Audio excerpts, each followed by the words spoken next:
How are you guys all doing today? I thought I would share a little bit on how to help you help your child during their exams. A lot of times, or right now, we've got lots of exams coming up very soon. Lots of kids are studying in the libraries or at home. And a lot of times, we as parents can be stressed out as well during this period. But it's important that we know that we need to stop or beat that stress so that we can help our children beat their stress. A stressed out parent cannot help a stressed out teenager.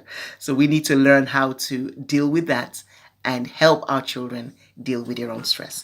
So I'm going to share a few points that I think will be very beneficial for you as a parent and also help your teenager during this exam period. Number one is, what is the source of your stress? That is a question that you've got to ask yourself. What is the source of your stress? Why are you stressed? Are you stressed because that's all you know to do?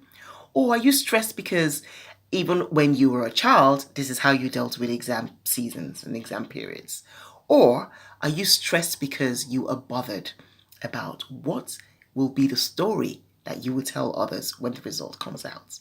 I think a lot of parents fall into that category where they're more worried about what they will tell people or what people will say about their children's results than anything else. That's a lot of the times if you sit down and you're very honest with yourself and you really think through it, that's a lot of the times one of the reasons that parents get stressed out because of that. But it's important that you know that your child's results is, I want to say it in a way, it's nobody else's business. So don't, if that's the source of your stress, that's a very good one to nip in the bud because you cannot stress about your child's results because of other people. The stress that you're adding to your child at the moment just because of other people is not worth it. So if that's your source, if that's the source of the stress, then please let's get rid of it and remember that your child's results or your child's performance or your child's achievements is not the other person's business. So if you remember that, if you think about that, you're able to deal with that better. Okay.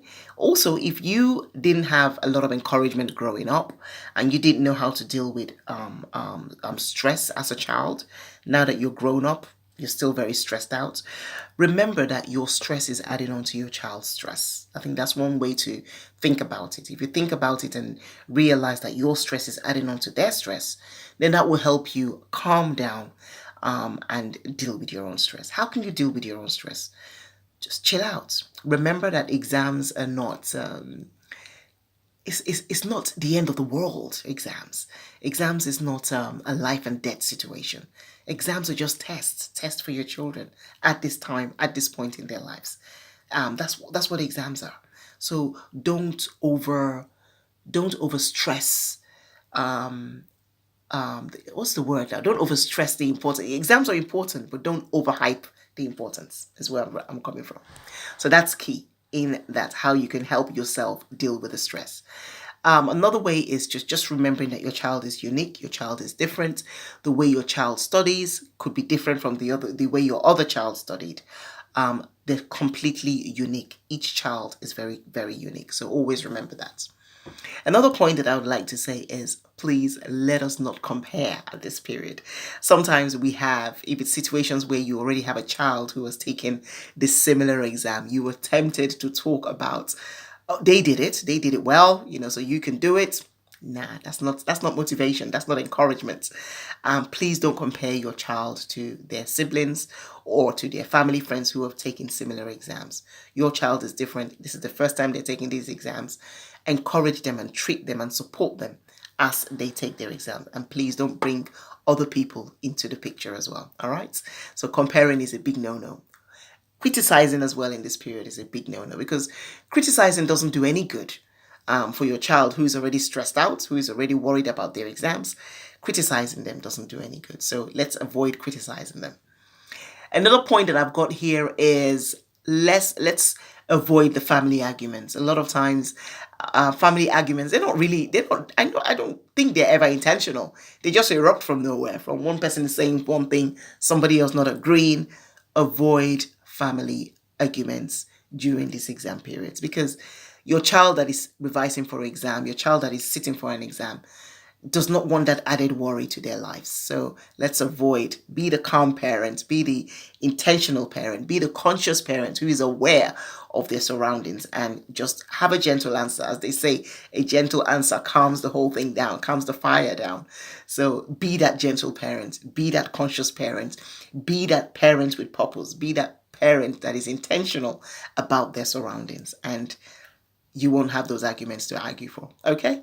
The other point that I've got here as well is be flexible in the house chores, the housework, the stuff that's going to be done during exams. Be very, very flexible. It helps your child know that, you know what? Oh, mom is being flexible. Dad is being flexible. That means I just need to study harder. That means I just need to really, really do my best in what I'm doing. So be flexible in your housework.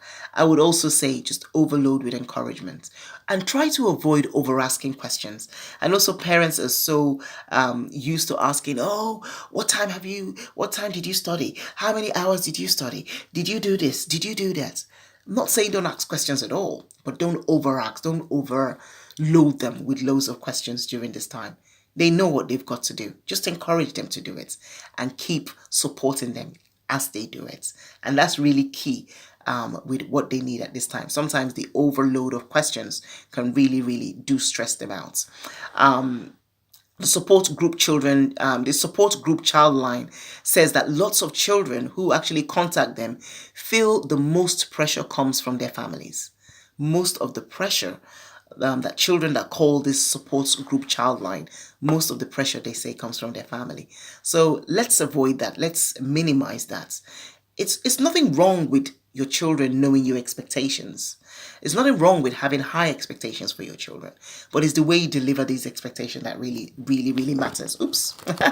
It's the way you deliver the message that really, really matters. So let's be intentional about the way we deliver these messages, and let's be an encouraging parent. Overload with encouragement. Encouragement always does good. Never, never does bad. Encouragement is a good way to support our children during this exam period. So that's all that I have for now until we see again. Remember that as parents, when we know better, we can definitely, definitely do better. You take care. Bye-bye.